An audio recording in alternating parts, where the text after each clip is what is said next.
한국. 그런 낙후되고 초라한 나라가 감히 우리 위대한 일본과 비교될 수 있나? 우리 일본은 세계 최강의 경제대국이야. 절대로 무너질 리가 없어. 한국 따위가 감히 우릴 무시하지 마. 경제대국 일본이란 말은 이제 옛말이 되었습니다. 심각한 경제 위기를 겪고 있는 일본에서 자신의 처지를 한탄하며 살고 있는 한 20대 여성이 보내온 사연입니다. 오늘의 사연 함께 들어보시죠. 안녕하세요. 제 이름은 아오이 히나입니다. 27살이고 일본 도쿄에 살고 있어요. 이 도시는 정말로 쉴 틈이 없는 것 같아요. 거리엔 항상 사람이 넘쳐나고 네온사인이 끝없이 깜빡이고 교통소음과 어디선가 들려오는 사람들의 대화 소리가 뒤섞여요. 하지만 이제 그 모든 게 그냥 배경음처럼 들려요. 일상이 되어버렸거든요. 지난 5년 동안 저는 중견 IT 회사에서 회계 담당자로 일하고 있어요. 일본 경제는 요즘 마치 거친 바다에서 길을 잃은 배처럼 휘청이고 있어요. 매일 아침은 똑같아요. 오전 6시 30분의 시끄러운 알람 소리에 잠에서 깨요. 해는 아직 다 뜨지 않았고 희미한 회색빛이 작은 아파트를 감싸고 있어요. 침대에서 굴러나와서 정장을 입고 시간을 확인해요. 7시 15분쯤 집을 나서고 달아빠진 검은 플랫슈즈를 신고 지하철역까지 걸어가요. 길은 짧지만 벌써 하루의 무게가 느껴져요. 지하철은 항상 붐벼요. 저처럼 출근하는 사람들로 가득 차 있죠. 저는 열차 안에서 가운데 서서 금속 손잡이를 잡고 열차가 흔들리는 걸 느껴요. 아무도 말하지 않아요. 우리는 모두 앞만 바라보면서 오늘 하루를 어떻게 버틸지 생각하고 있어요. 저에게는 그게 숫자들이에요. 예산, 스프레드시트, 예측. 제가 하는 일은 변하지 않아요. 바뀌는 건 오직 숫자뿐이에요. 저는 컴퓨터 화면을 보면서 몇 시간씩 회사의 재정을 이해하려고 애쓰고 있어요. 남은 적은 돈을 어떻게든 늘릴 방법을 찾으려고요. 우리 회사 상황은 좋지 않아요. 경기 침체가 우리를 세게 때렸거든요. 보너스 없어졌죠. 임금 인상 몇 년째 못 봤어요. 겨우겨우 버티고 있는 중이에요. 상사들은 계속 기다리면 나아질 거야라고 말하지만 이젠 저도 확신이 없어요. 매일매일이 얇은 얼음 위를 걷는 것 같고 모든 게 괜찮은 척하는 것도 점점 어려워져요. 제 직장 동료 이치로는 프로젝트 매니저인데 제가 회사에 입사할 때부터 친하게 지냈어요. 그는 언제나 농담을 던져서 분위기를 밝게 하려는 사람이었죠. 그런데 요즘은 그도 지쳐 보이는 걸 느낄 수 있어요. 우리는 거의 매일 같은 식당에서 점심을 함께 먹어요. 늘 먹는 같은 도시락을요. 그는 젓가락으로 면을 돌리면서 그 면에 답이 있는 것처럼 뚫어지게 바라봐요. 힘들지, 희나? 그는 고개를 숙인 채 말해요. 저는 고개를 끄덕이지만 말은 하지 않아요. 말해봐야 별 의미가 없거든요. 우리는 이미 상황을 알고 있으니까요. 해고나 프로젝트 취소에 대한 소문도 다 들었고요. 사무실 분위기는 안개처럼 무겁고 답답해요. 이메일 알림 소리만 들어도 안 좋은 소식인 것 같아요. 우리는 말없이 점심을 마치고 이치로는 그의 책상으로 돌아가요. 저도 제자리로 돌아가요. 시간이 흐릿하게 지나가고 저는 화면에 집중해요. 손가락은 키보드를 움직이지만 아무리 열심히 일해도 회사가 구해질 것 같지 않다는 생각이 떠나질 않아요. 시장이 가라앉고 있고 우리도 함께 가라앉고 있는 것 같아요. 퇴근 시간이 되면 저는 짐을 싸서 집으로 가요. 거리는 여전히 바쁘고 사람들은 자기 생활을 하느라 바빠요. 하지만 저는 그들과는 동떨어진 기분이 들어요. 마치 꿈속을 걷고 있는 것처럼요. 집에 도착하면 저의 룸메이트 마유미가 이미 소파에 앉아 노트북을 켜고 있어요. 그녀는 또다시 한국 드라마를 보고 있네요. 요즘 그녀가 빠져 있는 거예요. 희나, 이거 봐봐. 이번 에피소드 진짜 대박이야. 너무 로맨틱해. 그녀가 밝게 말해요. 저는 웃지만 그건 억지 웃음이에요. 마유미는 언제나 에너지가 넘치고 한국 이야기를 끊임없이 해요. 드라마, 음악, 음식, 뭐든지요. 그녀는 그냥 팬이 아니에요. 한국 문화 자체에 푹 빠져 있어요. 한국어까지 배우기 시작해서 우리 집엔 한글이 적힌 포스트잇이 잔뜩 붙어 있어요. 가끔은 그녀가 정말로 언젠가 한국으로 이사갈 꿈을 꾸는 것 같아요. 일본을 떠나 새로운 무언가를 찾으려는 거죠. 나랑 같이 한국 가자. 그녀가 말해요. 이게 처음은 아니에요. 생각해봐. 멋지지 않아? 새로운 기회, 성장하는 경제. 완벽하진 않겠지만 여기 있는 것보다는 낫지 않을까? 저는 웃지만 그 웃음은 공허하게 들려요. 잘 모르겠어, 마유미. 아무 계획 없이 무작정 떠날 순 없잖아. 그녀는 잠시 진지한 눈빛으로 저를 바라봐요. 왜 못 가? 여기서 널 붙잡는 게 뭐가 있는데? 저는 대답할 말이 없어요. 사실 저를 여기 붙잡고 있는 건 아무것도 없어요. 제 가족은 멀리 떨어진 작은 마을에 살고 있어요. 거긴 아무 일도 일어나지 않죠. 제 직업도 그냥 직업일 뿐이에요. 사랑하지도 않고 그렇다고 싫어하지도 않아요. 그저 생계를 위해 하는 일이죠. 그리고 도쿄 한때는 참 신나게 느껴졌던 이 도시는 이제 마치 감옥처럼 느껴져요. 어디를 봐도 같은 얼굴, 같은 건물, 같은 일상이 반복되고 있죠. 하지만 완전히 새로운 나라로 이사 간다는 건 너무 멀게 느껴져요. 저는 그 나라의 언어도 모르고 아는 사람도 없어요. 마유미가 소개해준 몇몇 온라인 친구들 빼고는요. 하지만 가끔 밤에 침대에 누워 천장을 바라볼 때 그녀가 맞을지도 모른다는 생각이 들어요. 제가 기다리고 있는 미래가 여기엔 없는 걸지도 몰라요. 어쩌면 그건 어딘가 다른 곳에 있을지도요. 그 생각은 저를 겁먹게 해요. 저는 평생 일본에서 살았어요. 여기는 제 고향이고 제가 모든 걸 쌓아온 곳이에요. 하지만 요즘엔 그게 충분하지 않다고 느껴져요. 경제는 가라앉고 있고 주변 사람들도 고군분투하고 있고 그 모든 무게가 매일 저를 짓누르고 있어요. 마치 세상이 점점 좁아지는 것 같고 아무리 노력해도 빠져나갈 길을 찾을 수 없어요. 저는 아파트 창문 너머로 도쿄의 밝은 불빛을 바라봐요. 도시는 여전히 살아있고 에너지가 넘치지만 저는 그 모든 것과는 동떨어진 기분이 들어요. 제 안에는 무언가 바뀌어야 한다는 불안함이 있어요. 하지만 뭘 바꿔야 할지 아직 모르겠어요. 마유미가 한숨을 쉬며 노트북을 닫아요. 조금 더 생각해봐. 지금 당장 결정할 필요는 없어. 저는 고개를 끄덕이지만 머릿속은 이미 복잡해요. 한국으로 이사 간다고. 거의 모르는 곳에서 새롭게 시작한다고. 불가능해 보이지만 여기 있는 것도 똑같이 불가능하게 느껴져요. 어쩌면 이제 무언가 큰 변화를 해야 할 때가 된 걸지도 몰라요.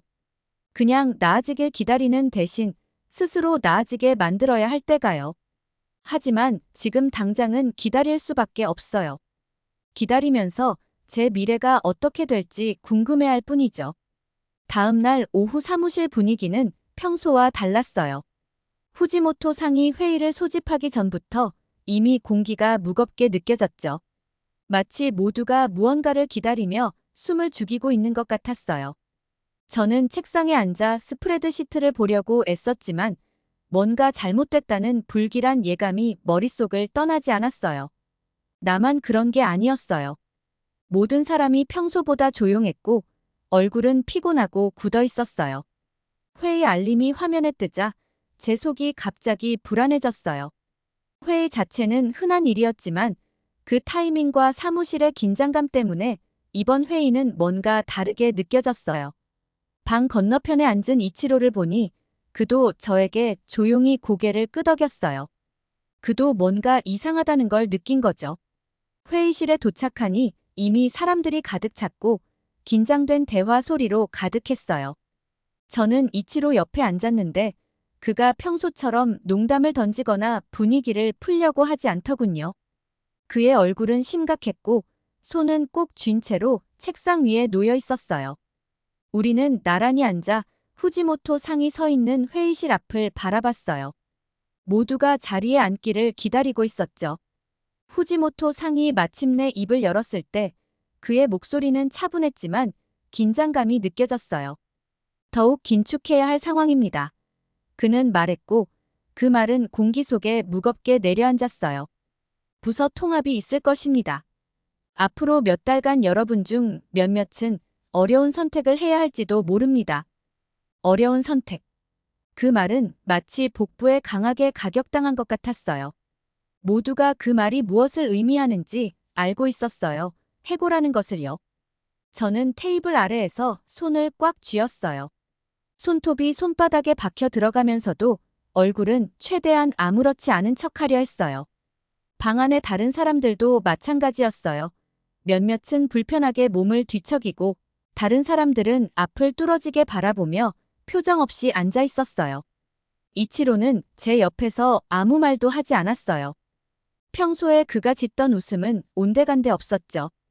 그의 턱은 꽉 다물어져 있었고 제가 그를 알게 된 이후 처음으로 그가 진심으로 걱정하고 있다는 걸 느꼈어요. 그에게 무슨 말을 해야 할지 괜찮은지 묻고 싶었지만 말이 나오지 않았어요. 우리 모두 같은 배에 타고 있었고 그 배는 가라앉고 있었어요. 우리가 할 수 있는 건 거의 없었죠. 회의는 계속 이어졌지만 그 이후의 내용은 거의 들리지 않았어요. 제 머리는 혼란스럽고 앞으로 무슨 일이 벌어질지 상상하는 것만으로도 정신이 없었죠. 누가 먼저 해고될까? 나일까? 아니면 이치로일까? 그 불확실함은 숨이 막힐 정도로 답답했어요. 회의가 끝나자 우리는 모두 말없이 나왔어요. 이치로도 다른 사람들도 농담이나 웃음소리 하나 없이 그저 조용히 걸어 나왔어요. 저는 다시 제 책상으로 돌아와 컴퓨터 화면을 멍하니 바라봤어요. 머리가 너무 어지러워서 아무 생각도 할 수 없었어요. 그날 저녁 집으로 돌아가는 길은 평소보다 길게 느껴졌어요. 하루의 무게가 어깨 위에 내려앉았고 도시는 네온 사인과 회색 하늘 속에 뿌연 안개처럼 흐려졌어요. 마치 내가 점점 가라앉고 있는 것 같았어요. 세상이 서서히 내 주위로 닫혀가고 있고 나는 숨을 쉴 수 없는 기분이었어요. 집에 도착하니 마유미가 기다리고 있었어요. 평소처럼 그녀는 들떠 있었고 눈은 또 다른 새로운 소식을 전해주고 싶어서 반짝이고 있었어요. 있잖아. 나 방금 서울에서 일자리 제안을 받았어. 그녀가 흥분된 목소리로 말했어요. 그녀는 성공을 증명이라도 하듯 휴대폰을 내밀었고 눈은 기대감으로 빛나고 있었어요. 저는 억지로 미소를 지었지만 눈에는 닿지 않았어요. 정말 잘 됐네, 마유미. 제 목소리는 공허하게 들렸어요. 그녀의 기쁨은 너무나도 생기 넘쳤고 밝았어요. 그것은 제가 짊어지고 있는 어둠과는 너무도 대조적이었죠. 저는 그녀가 기뻐하는 걸 바라면서도 속으론 질투심에 찌들어 있었어요. 그녀는 선택의 여지가 있었어요. 가능성으로 가득한 미래가 있었어요. 하지만 저는 무너져가고 있는 삶에 갇혀 있었죠. 정말로 가는 거지? 저는 조용히 물었어요. 그 말은 제 입에서 나올 줄 몰랐는데 저도 모르게 흘러나왔어요. 마유미는 미소를 부드럽게 지으며 소파 옆에 앉았어요. 그런 것 같아. 그녀가 조용히 말했어요. 거기엔 훨씬 더 많은 기회가 있거든, 희나. 생동감 넘치는 곳이야, 알지? 너도 정말 좋아할 거라고 생각해. 넌 변화가 필요하지 않아? 그녀의 말은 제가 예상했던 것보다 더 강하게 와닿았어요. 저는 항상 그녀가 한국으로 가자고 할 때마다 그걸 허황된 꿈이라며 웃어넘겼어요. 너무 멀리 있는 꿈이라고 생각했거든요. 하지만 지금 우리 아파트의 고요함 속에서 하루의 무게가 아직도 저를 짓누르는 이 순간에 그녀의 말은 다르게 들렸어요. 훨씬 더 현실적으로 느껴졌어요. 저는 제 손을 내려다보며 생각에 잠겼어요. 제가 변화를 필요로 하고 있을까? 내 인생에 정말로 불만이 있는 걸까? 솔직히 말해, 저는 더 이상 모르겠어요. 제가 알고 있는 건 여기 남아있는 것, 같은 길을 계속 가는 것이 견딜 수 없게 느껴진다는 것 뿐이에요. 후지모토 상의 말을 다시 떠올렸어요. 어려운 선택. 이게 그 선택 중 하나일까? 내가 정말로 인생에서 무엇을 원하는지 결정해야 할 순간이 온 걸까?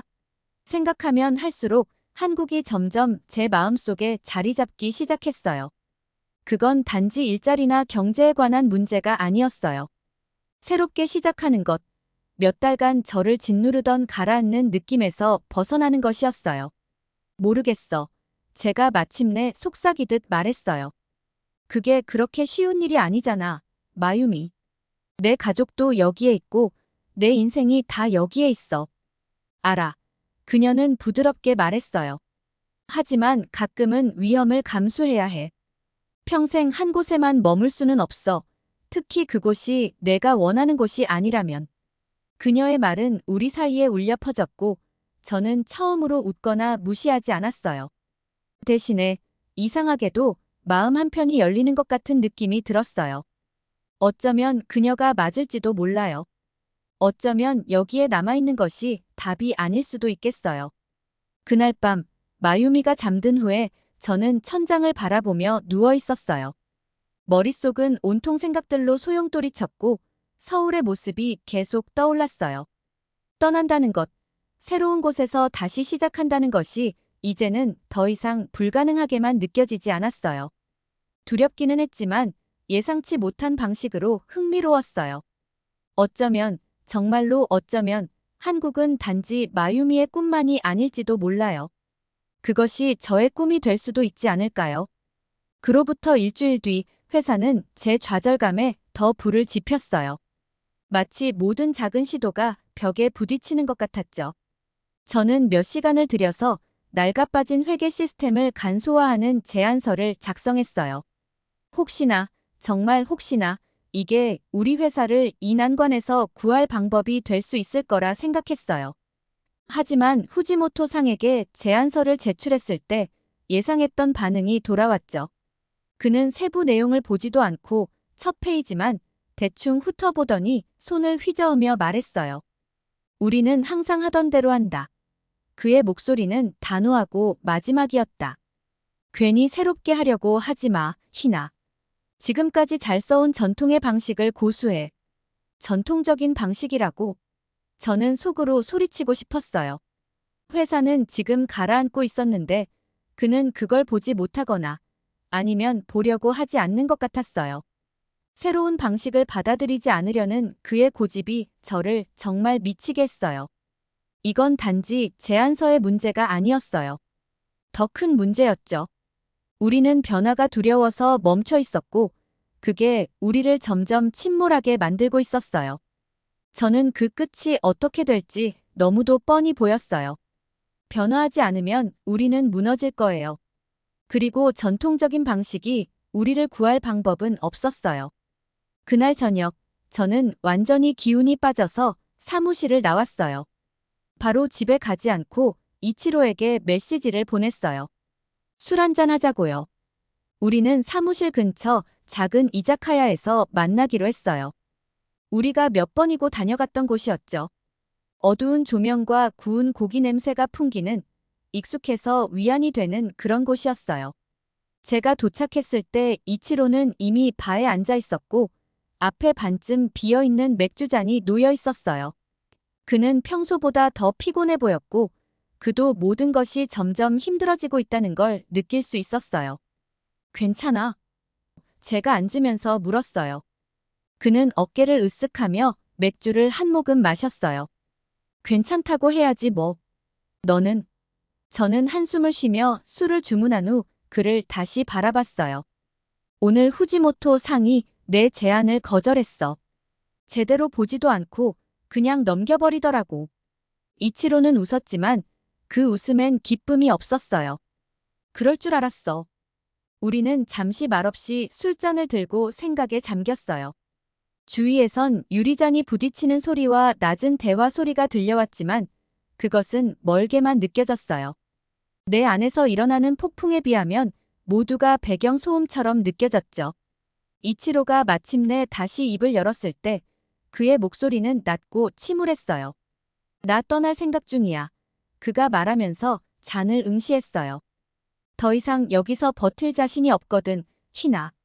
나만 그런 게 아니야. 이 회사, 여기 다 막혀 있어. 우리도 막혀 있고. 그의 말은 저에게 강하게 다가왔어요. 저는 제 자신의 좌절과 의심에만 빠져 있다가 그가 얼마나 지쳐 있는지 깨닫지 못했어요. 늘 분위기를 띄우려고 했던 이치로마저도 나처럼 지쳐 있었던 거예요. 떠난다면 어디로 갈 생각인데? 저는 목소리를 가다듬으며 물었어요. 그는 다시 어깨를 으쓱하며 자네 몸을 기댔어요. 잘 모르겠어. 근데 일본에 남진 않을 것 같아. 여기에 미래가 없는 것 같거든. 안 그래? 그의 말은 마유미가 항상 해왔던 말과 정확히 일치했어요. 한때 혁신과 기회로 가득했던 일본은 이제 침체된 느낌이었죠.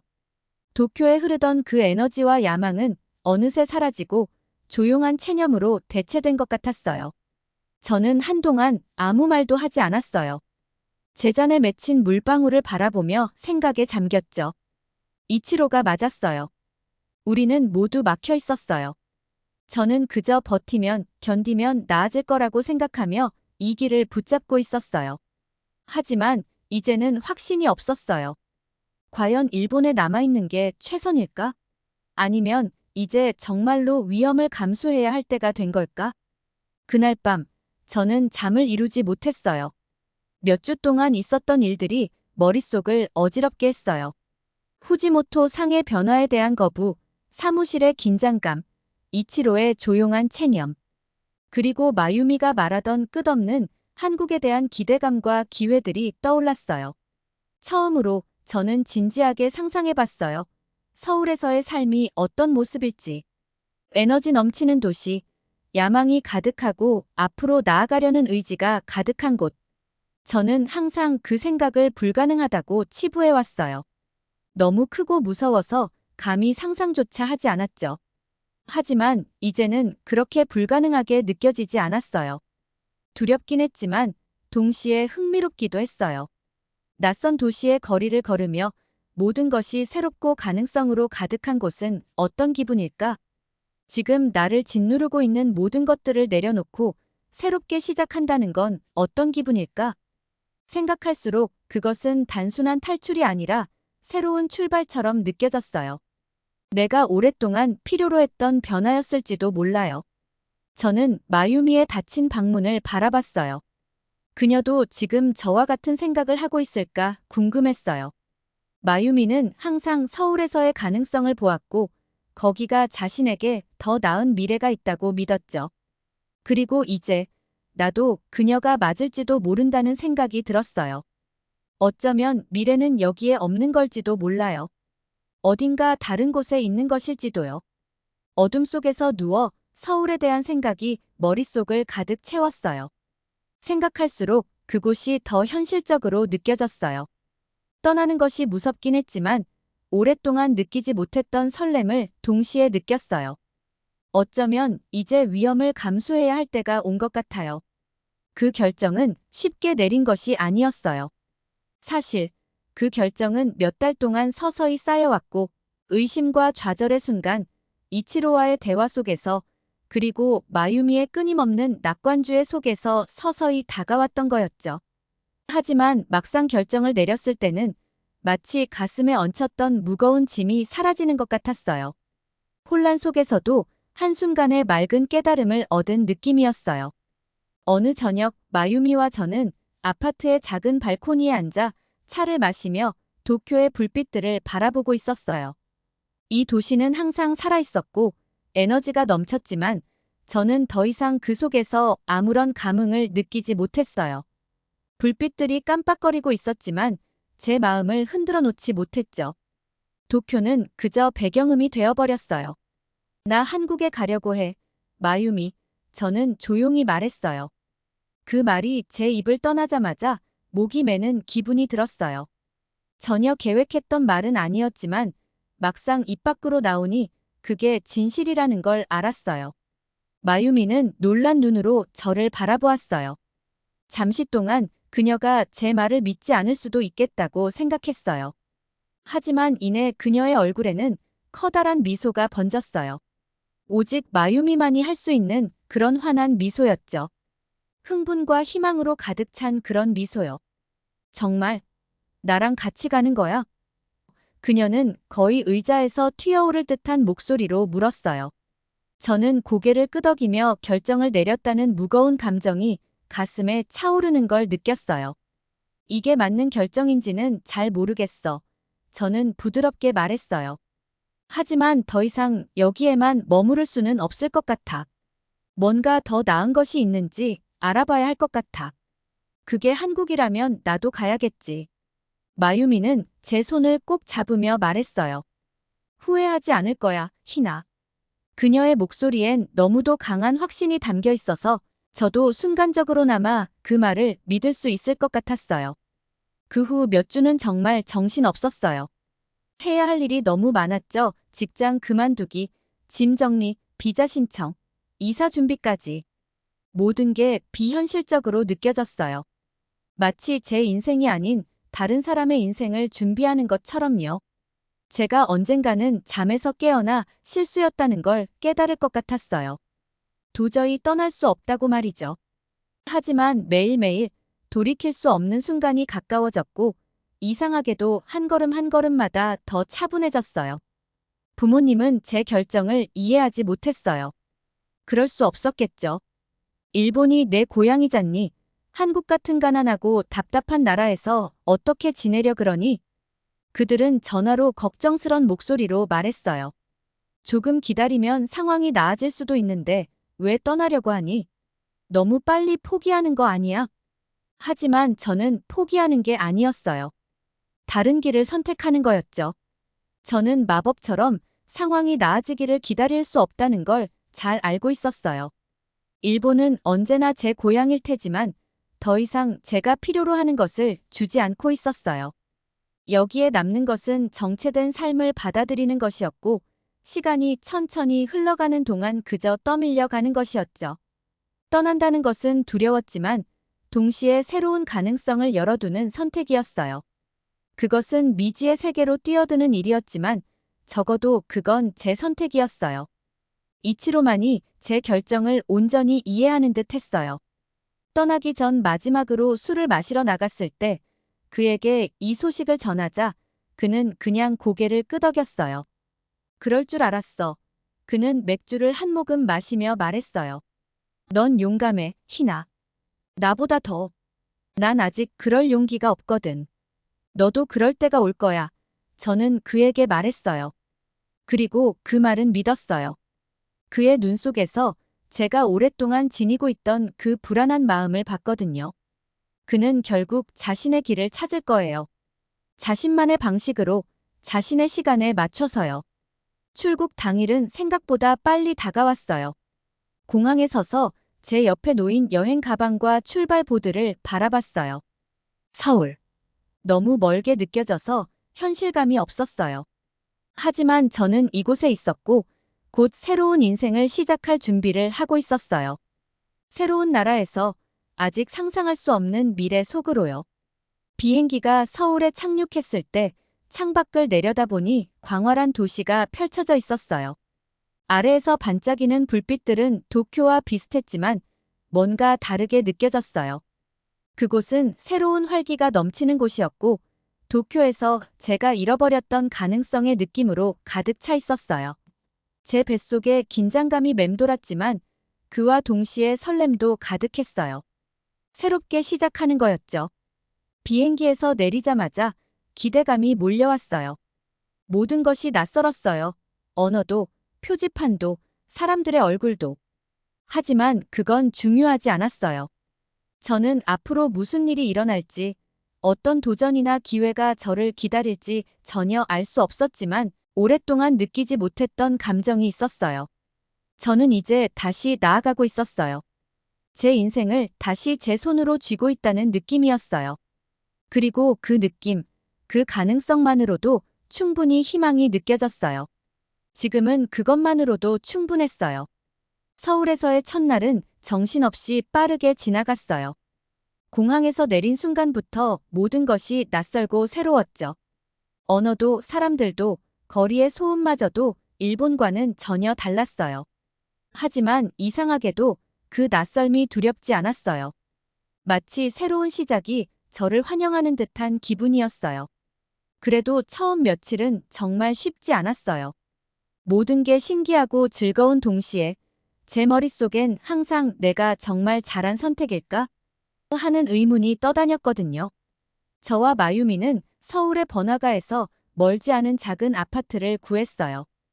도쿄에 비하면 조금 더 여유로운 느낌이었지만 아직은 온전히 집이라고 느껴지진 않았어요. 짐을 풀고 집을 정리하고 주변을 조금씩 탐색해가면서도 머릿속은 복잡했어요. 서울은 빠르게 움직이는 도시였고 그 속에서 저도 무언가를 해야 한다는 생각이 저를 조급하게 만들었죠.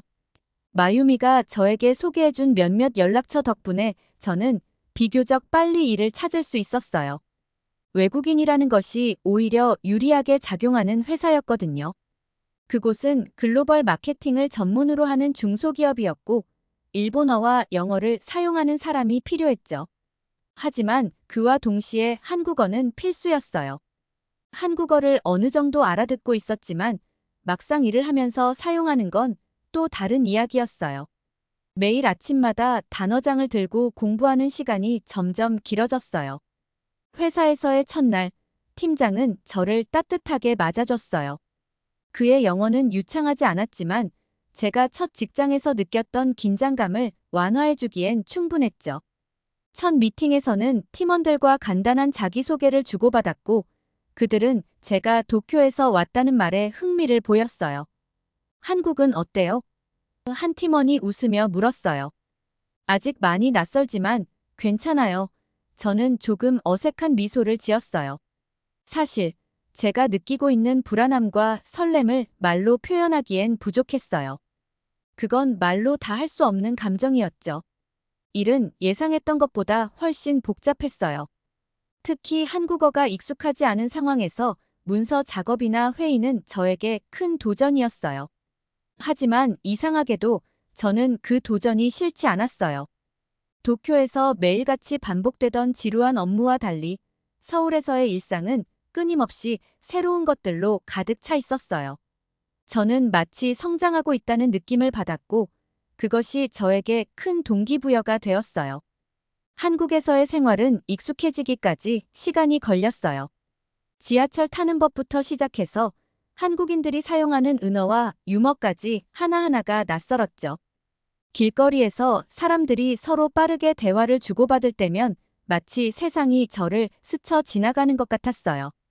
저는 그들의 대화를 온전히 이해하지 못한 채 뒤처지고 있는 기분이었어요. 가장 큰 어려움 중 하나는 사람들과 소통하는 방법이었어요. 직장 동료들과 친해지고 싶었지만 언어의 장벽은 생각보다 컸죠. 저는 매일 한국어 수업을 들으면서도 완벽하지 않은 한국어를 쓰는 게 두려워서 말수를 줄이곤 했어요. 그러다 보니 자연스럽게 좀 더 내성적으로 변했고 그게 저 자신을 더 답답하게 만들었어요. 하지만 그럴 때마다 마유미가 저에게 큰 힘이 되어줬어요. 그녀는 저보다 더 빠르게 서울 생활에 적응해 나갔고 한국 친구들도 쉽게 사귀었죠. 그걸 보면서 저는 가끔 스스로를 자책하기도 했어요. 왜 나는 이만큼밖에 못하지? 하지만 마유미는 언제나 긍정적인 에너지를 주었어요. 어느 날 밤, 우리는 아파트 근처 작은 카페에서 저녁을 먹고 있었어요. 저는 그날도 일에서 느낀 어려움 때문에 우울해하고 있었죠. 희나, 너무 서두르지 마. 지금도 잘하고 있어. 마유미가 말했어요. 너는 항상 진지하고 신중하니까 적응하는데 시간이 걸릴 수도 있지. 하지만 그게 틀린 건 아니야. 그 말에 저는 큰 위로를 받았어요. 어쩌면 정말로 너무 서두르고 있었을지도 몰라요.